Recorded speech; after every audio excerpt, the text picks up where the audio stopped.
ကမ္ဘာ6ချားစရာအကောင်းဆုံးတစ်တော်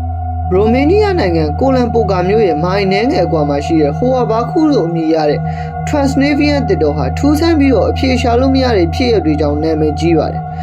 ထူးဆန်းလို့တဲ့အတန်တွေအော်အော်ဆွဲတန်တွေကြောက်စရာကောင်းတဲ့ရည်တန်တွေနဲ့အော်တန်တွေကိုတစ်တော်အတွင်းမှာကြားရတတ်ပြီးတော့တချို့ဆိုလို့ရှိရင်ဟိုဝါဘာခုတစ်တော်ပေါ်မှာ UFO တွေပြန်တန်းနေတာကိုမြင်ခဲ့ရတယ်လို့တော့ဆိုကြပါတယ်ဒီတစ်တော်ထဲမှာထူးဆန်းတဲ့ပျောက်ဆုံးမှုတွေဖြစ်တဲ့ပြီးတော့ဒေသခံတွေဆိုလို့ရှိရင်တခြားကမ္ဘာတစ်ခုကိုသွားနိုင်တဲ့ဝင်ပေါက်တစ်ခုဟာဒီတစ်တော်ထဲမှာရှိနေမယ်လို့ယုံကြည်ကြပါတယ်တကယ်လို့များတင်တာအဲ့ဒီဝင်ပေါက်နာရောက်နေမယ်ဆိုရင်စိတ်ချောက်ချတာတွေရေးစားတာတွေခန္ဓာကိုယ်အပူချိန်မြင့်တက်တာတွေဖြစ်နိုင်ပြီးတော့ကိုယ်ခံရတဲ့လူတွေဆိုလို့ရှိရင်စိတ်လွတ်သွားနိုင်တဲ့အထိဖြစ်နိုင်တယ်လို့ဆိုပါတယ် BBC သတင်းဌာနကလည်းဟိုဝါဘာခုတစ်တော်ကိုကမ္ဘာတရေ6ဆုံးတစ်တော်အဖြစ်ဖော်ပြခဲ့ပါတယ်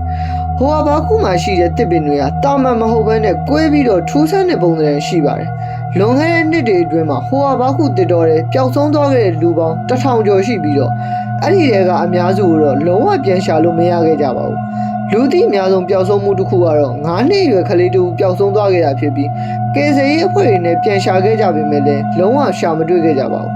ဒါပေမဲ့လည်းနောက်9နှစ်ကြာမှာတော့အခလေးဟာပျောက်ဆုံးသွားခဲ့တဲ့ပုံစံအတိုင်းဟိုဝါဘာခုတစ်တော်တွေကပြန်ထွက်လာခဲ့ပြီးတော့သူဘာတွေဖြစ်ခဲ့သလဲဘယ်တွေရောက်ခဲ့သလဲဆိုတာကိုတော့လုံးဝမမှတ်မိဘူးလို့ဆိုပါတယ်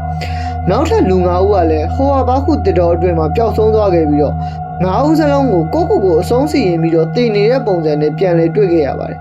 တစ်တော်ရဲ့အနောက်မြောက်ဘက်မှာတော့အပင်ကြီးရဲ့လုံးဝမပေါက်ရောက်နိုင်တဲ့နေရာတစ်ခုရှိပြီးတော့လူအများစုကတော့အဲ့ဒီနေရာဟာတဘာဝလုံးဖြစ်ရတွေနဲ့ဆက်ဆက်နေတယ်လို့ယုံကြည်ကြပါတယ်Alexander Swiss လို့ခေါ်တဲ့သိပ္ပံပညာရှင်တဦးက1953ခုနှစ်မှာဟိုဝါဘာခုတစ်တော်ကိုစူးစမ်းလေ့လာမှုတွေပြုလုပ်ခဲ့ပြီးတော့ထူးဆန်းတဲ့အရေးတွေပုံစံတွေကိုမှတ်တမ်းတင်နိုင်ခဲ့တယ်လို့ဆိုပါတယ်1968ဩဂတ်လမှာအဖွဲ့ဝင်4ယောက်ပါတဲ့လူတစ်စုဟာဟိုဝါဘာခုတစ်တော်ကိုစူးစမ်းလေ့လာမှုတွေပြုလုပ်ခဲ့ပြီးတော့ UFO တစ်စီးကိုတွေ့ရှိခဲ့တယ်လို့ဆိုပါတယ်အဲ့ဒီ UFO ဟာအပင်ကြီးတွေမပေါက်နိုင်တဲ့ကွက်လက်မှာပြန်တန်းနေခဲ့တာဖြစ်ပြီးတော့ကင်မရာထုတ်ပြီးမှတ်တမ်းတင်ဓာတ်ပုံရိုက်လိုက်တဲ့အချိန်မှာပဲပျောက်ကွယ်သွားတယ်လို့ဆိုပါတယ်1993 Alexander Swiss တည်ဆုံးပြီးတဲ့အချိန်မှာတော့သူ့ရဲ့အိမ်ဟာဖောက်ထွင်းခံခဲ့ရပြီးတော့သူ့ရဲ့လေ့လာမှုတွေဟာလည်းအဖျက်ဆီးခံခဲ့ရတယ်လို့သိရပါတယ်။အဲ့ဒီသတင်းချက်လက်တွေကိုမပေါက်ကြားစေခြင်းတဲ့လူတွေလောက်ခဲ့တာဖြစ်နိုင်တယ်ဆိုပေမဲ့ဘယ်လိုလူမျိုးတွေဆိုတာကိုတော့ဘယ်သူမှမသိနိုင်ခဲ့ပါဘူး